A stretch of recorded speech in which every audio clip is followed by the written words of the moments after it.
آتے ہیں جی آگے بڑھتے ہیں ایک بڑی اور اہم خبر کی اور خبر یہ ہے کہ جموں کشمیر انتظامیہ کا ایک اور بڑا فیصلہ اور بڑا قدم سامنے آیا ہے. ایک اور قدم آگے بڑھانے کی بات کہی گئی ہے اور ان رجسٹرڈ ڈپازٹ اسکیموں کے خلاف اب باضابطہ طور پر کارروائی کرنے کا فیصلہ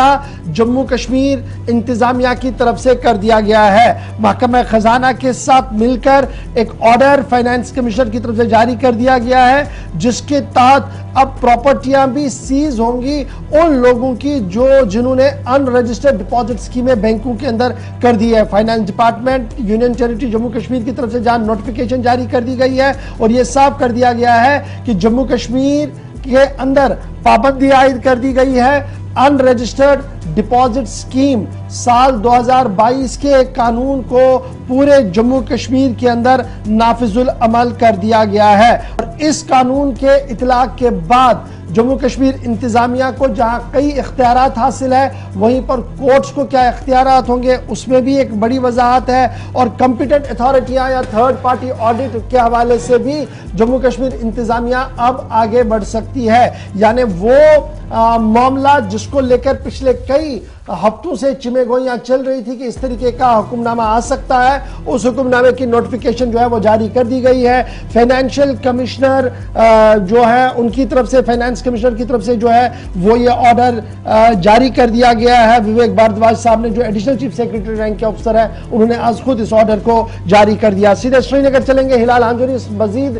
خبر پر ذرا گفتگو کریں گے اور بتائیں گے کہ یہ بڑا آرڈر ہے کیا, اس کے اسباب کیا ہیں اور اس سے کیا فائدہ جموں کشمیر انتظامیہ کو مل سکتا ہے. بہت شکریہ جی ہلال جوائن کرنے کے لیے. یہ جو نوٹیفیکیشن جاری کر دی گئی ہے جموں کشمیر انتظامیہ کی طرف سے موٹے موٹے الفاظ میں بتائیے گا کہ کن لوگوں کے لیے ایک الارم بیل بج چکا ہے اور کس طریقے کے اختیارات ریاستی انتظامیہ کو ملے ہیں.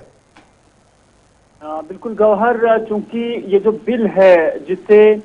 ان رجسٹرڈ ڈپازٹ اسکیم رولز کا نام دیا گیا ہے, دراصل یہ سال 2019 کے اندر ملک کے پارلیمنٹ کے اندر اسے پاس کیا گیا ہے دونوں ایوانوں کے اندر, جسے حزب اختلاف اور حزب اقتدار کے دونوں لوگوں نے دونوں طرفین سے اس کی جو ہے اس وقت پذیرائی ہوئی ہے. کیونکہ اس ایکٹ کو یا اس رول کو اس وجہ سے بھی کافی اہم قرار دیا گیا ہے کیونکہ جو لوگ فراڈلنٹ ہے اس اعتبار سے جنہوں نے مختلف اسکیموں کے تحت چاہے وہ گورنمنٹ اسکیمز ہو یا نان گورنمنٹ اسکیمز ہو اور ان کے اندر سے یا انہی کے تحت جنہوں نے لون حاصل کیے ہوں اور اس کے بعد جو ادائیگی شرط اس کے تھے اس کو پورا نہ کرتے ہوئے جو بیسک اماؤنٹ ہے اس سے اس کی ادائیگی نہیں کی ہے, یہ دراصل انہی کے لیے ہے. اور اس حوالے سے ان لوگوں کے جو فراڈلنٹ ہیں ان کے اثاثے ان کی پراپرٹیز کو کس طرح سے اب جو ہے سیز کیا جائے گا, گورنمنٹ اپنی اتھارٹی میں لیا جائے گا اور اس کے لیے جو پہلے قانون تھے ان میں امینڈمنٹس لائی گئی تھی اور ان قانون کے تحت اب سرکار کے لیے یہ ایزی ہو گیا ہے کہ وہ ایسے لوگوں کے ایسٹس جو ہے اب ان پہ جو ہے سیز کرے. تو اس طرح سے جب مرکز کے اندر یہ قوانین بنائے گئے تھے تو اب باضابطہ طور پر انہیں جموں کشمیر کے اندر بھی لاگو کیا جا چکا ہے اور باضابطہ طور پر جموں کشمیر گورنمنٹ کی جانب سے اب سے نوٹیفائی کیا گیا ہے. جیسا کہ آپ نے خود بھی کہا کہ اس حوالے سے جو فائنانس ڈپارٹمنٹ کی جانب سے یہ آرڈر بھی جاری ہوا ہے اور اس حوالے سے کمپیٹنٹ اتھارٹی جو ہوگی انہیں یہ حق ہوگا کہ وہ اینالائز کرے اور دیکھیں کہ اگر کوئی ڈیفالٹر ہوا ہے لون کی ادائیگی میں, چاہے وہ جس نوعیت کا بھی لون ہو, چاہے وہ گورنمنٹ سیکٹر کے تحت وہ لون لیا گیا ہو یا کسی بھی طرح کا لون لیا گیا ہو, چاہے اس لون کی ادائیگی میں کس طرح کے شرائط رکھے گئے ہوں, باہر صورت میں اگر وہ بیسک اماؤنٹ کو کم از کم بیسک اماؤنٹ کو ادا کرنے میں ناکام ہوا ہو تو ان کی پراپرٹیز کو باضابطہ طور پر اب سیز کیا جا سکتا ہے.